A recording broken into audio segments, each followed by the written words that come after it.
मराठा शासक खांडेराव होलकर अपने अनेक साथियों के साथ 80,000 की सेना लेकर भरतपुर के कुम्हेर किले पर आक्रमण करने पहुंचे थे।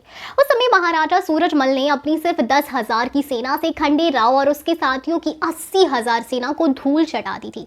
इस युद्ध में खांडेराव होलकर को भागना पड़ा था। खांडेराव को अपनी इस करनी के लिए महाराजा सूरजमल ने मौत के घाट उतार दिया, लेकिन उसके बावजूद भी महाराजा सूरजमल ने खांडेराव के शव का अंतिम संस्कार भी सम्मान पूर्वक कर उसकी समाधि यहाँ कुम्हेर डिग मार्ग पर बनाई थी। महाराजा सूरजमल राजा बदन सिंह के पुत्र थे, जिन्होंने 17 सदी में भरतपुर की स्थापना की थी।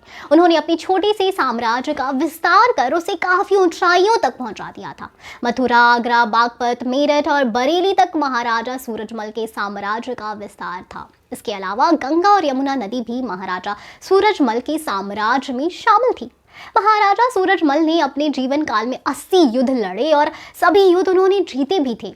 अपने पूरे जीवन काल में महाराजा सूरजमल एकमात्र ऐसे राजा और योद्धा रहे जो कभी भी युद्ध नहीं हारे। ऐसा ही एक योद्धा की कहानी दिखाई जा सकती है बाहुबली 3 में, जो कभी भी कोई युद्ध ना हारा हो। कहने को तो भरतपुर रियासत के ये राजा महाराजा थे, मगर किसान का जीवन व्यतीत करते थे। महाराजा सूरजमल ने हमेशा दिन दुखियों, दलितों, शरणागत और स्त्रियों की रक्षा की थी।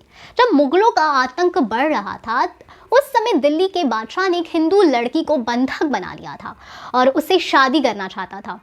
हिंदू लड़की की मां ने सभी जगह पुत्री को बचाने की गुहार लगाई, लेकिन जब सभी जगह से उसे निराशा हाथ लगी, तब परेशान होकर उस लड़की की मां ने खून से लिखा एक पत्र महाराजा सूरजमल को भरतपुर भिजवा दिया और पुत्री की लाज बचाने की गुहार लगाई गई।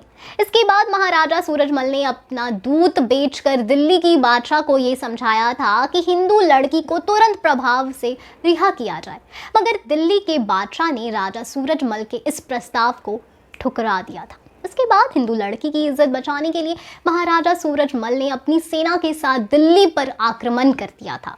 महाराजा सूरजमल दिल्ली के बादशाह को खत्म करना चाह रहे थे, तभी उनकी तलवार के सामने बादशाह की पत्नी आ गई और महाराजा सूरजमल को गुहार लगाने लगी।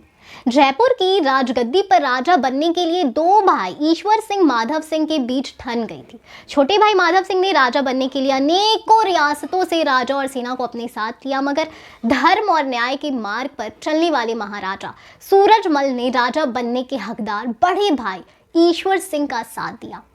कौल ईश्वर सिंह की तरफ से युद्ध का नेतृत्व करते हुए विरोधियों की सेना को हराकर भगा दिया गया था और ईश्वर सिंह की जयपुर रियासत में ताजपोशी कराई थी। तभी से आज भी जयपुर में ईश्वर सिंह लाट प्रसिद्ध है। आज की कहानी आपको कैसी लगी ये बताएं हमें कमेंट सेक्शन में, और बता दें आपको कि एक ऐसी कहानी आपको बाहुबली 3 में देखने को मिल सकती है। तो आप कितने एक्साइटेड है बाहुबली 3 के लिए, बताएं हमें कमेंट सेक्शन में। हम फिर मिलेंगे एक नई वीडियो के साथ। तब तक खुश रहिए, सेफ रहिए। Thank you.